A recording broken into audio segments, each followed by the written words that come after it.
So I just did this little mushroom patch, and I made this video as an update to show how I do small little circles like the white dots on the eye, and how I finish off the back, how I stop and start and finish my threads.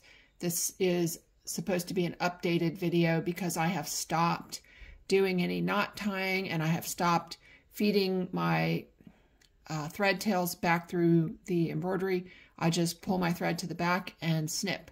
So this video demonstrates my technique that I'm using now, and many of my jackets and things that I make, they do go through the laundry and they seem to hold up just fine. So hopefully you enjoy watching this, how to make small circles and how to make little dots. So I've just changed my thread color from this gray to the red. I've tied a knot and pulled the red up through the bottom. I did the light gray silver, and now I'm gonna start with the red. So I'm gonna show you how I start, some kind of tricks and tips on filling. And I have my hand on the red right now, and I'm gonna just sort of do a start. And I went back over where I started, and then I'm just gonna break the red off. That way I don't have to worry about a thread tail under there getting tangled.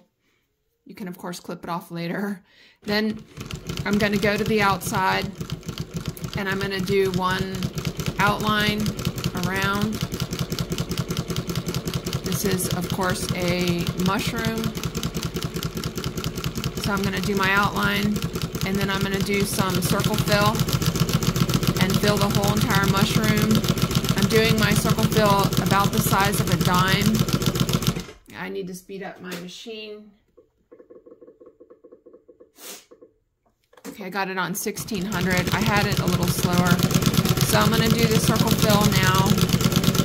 I'm going to, I have trouble talking and driving. So I'm going to stop and finish the fill and come back on how I stop and start. So I'm still going around doing some filling, circle fill.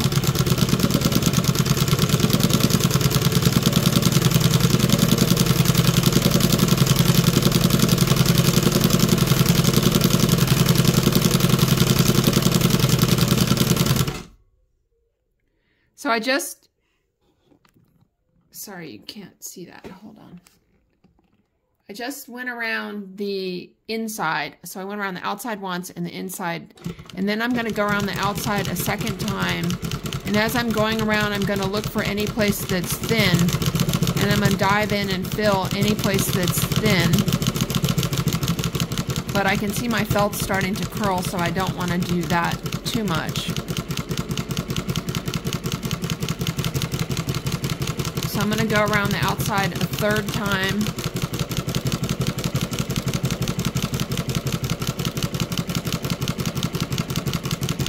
Now I'm going to stop, lift my foot up. I'm pulling slack out from underneath. I'm going to lift my foot, pull away, and then I'm going to hold it. I'm going to rotate my hand wheel backwards, and I broke the thread, and I'm going to pull the one from below out. This one, maybe over here so you can see. This one is the tail. I'm going to just pull it tight. If you wiggle it back and forth, it helps to make it tight. Then I have a self-threading needle. It has an eye with a little opening on one side. You just drag the thread across the needle, and it goes in the opening. And then I'm going to stick it through to the back side. Pull that tight. And I'm going to snip it off, leaving like a 1/4 inch to 3/8 inch.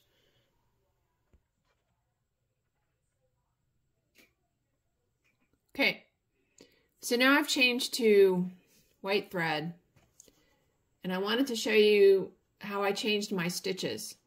So I'm going to be doing some spots in the mushroom, and I changed my thread. The red stitches here on the top are loose and large. And that's what I was using for my general fill. That could be somewhere around, I don't know, 12 stitches per inch or something. And then I made it a lot shorter and a lot tighter with the white. And that's what I'm going to use for my spots. So I'm going to show you how I do the spots now. So I've got my new thread sticking out. I'm going to hang on to that so I can feel that there's some tension. So I start with some tension. And I'm just going to put it in here. And I'm holding on to the thread tail. And I'm going to go around, make my little spot. Okay. I'm going to lift the needle. I'm reaching my right hand underneath and I'm pulling out some slack. I'm going to lift the foot and I'm going to roll the needle forward so the needle comes down out of the nipple and releases the thread. And usually I use my hook knife paper clip to pull some thread out. And I'm going to hold the tail. The side in my hand is coming from below. I'm going to clip it. I'm going to just take this off the needle. And I'm holding the one that comes from below in my hand still. And I'm going to just go to my next spot. And I'm not letting go. And I'm going to do my next dot.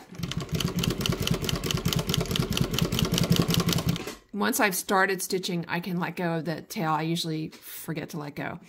And now I have the two, oh, so sorry, I hit the phone. I have the two from below sticking up still.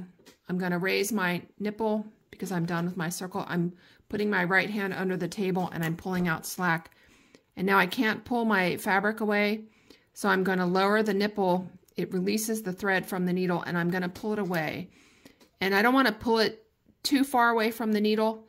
So I find that using my hook to pull the slack up is easier than moving my fabric away. I'm going to snip this. I'm going to take that off. I'm going to keep a hold of the tail from below and go to my next spot, drop my foot, do my circle. Again, same thing. Nipple is up, pull the foot up, release slack from below. I can't pull it away, so I'm going to lower my needle by rotating the hand wheel forwards. And sometimes it doesn't pull away. Like right now, it seems like it's not pulling away. It helps to have the needle pointing in the opposite direction of your pulling. But if you break your thread, then you're going to have trouble finding an end. So you have to kind of be careful with that. Now I'm pulling it. Did I get the wrong side? Yep, I'm holding on to the wrong side. Pulling up from below, gonna hang on to that and gonna cut it. Okay, take this off, go to my next spot. You have to sometimes rotate the hand wheel backwards to pull the needle back up into the machine so you can move it around, especially like on a jean jacket if you're going to pull your jacket out from seams. Do my next spot. Okay, pull it up, slack from below, lift the foot. I'm rolling the hand wheel forwards. I can't pull it, but as soon as I lower the needle, there's the opening that appears. I'm going to put my hook knife in it and pull the thing out from below. And when you do this, if you hold on to the tail and you accidentally let it go, sometimes the spring will drag it down below. So that's my mushroom so far. Now I'm going to show you how I finish these. So I flip it over. Oh, sorry, I hit the thing. The things that started from the top are sticking out the top, the second threads. So I'm going to just pull all that to the back all one time. So I have all my starting threads. Those are locked down because I went around in a bunch of circles. So I'm just going to cut those off really close. That way you don't see thread tails on the back side any more than necessary. So all my starting threads are now chopped off. I'm going to go back to the top and I'm going to do what I did before. Tighten the thread, put it on the self-threading needle. I'm going to push it through to the back, pull it out, go to the next one, tighten it down, put it on the self-threading needle, pull it through to the back, Next one, pull it the last stitch tight, put it on the self-threading needle, pull it to the back side. Next one. I'll do some more dots and a face on this mushroom before it's finished, but I'm trying to keep this video short. So I pulled everything to the back. I'm gonna just pull on them and make sure they're tight. And then I'm just gonna cut them off, leaving a 1/4 inch to 3/8 tail, and we are done. Okay, that's my spots so far. Hoping this helps you on how I do the tiny details by changing the stitch length and how I fill and finish my threads. Okay, thanks for watching.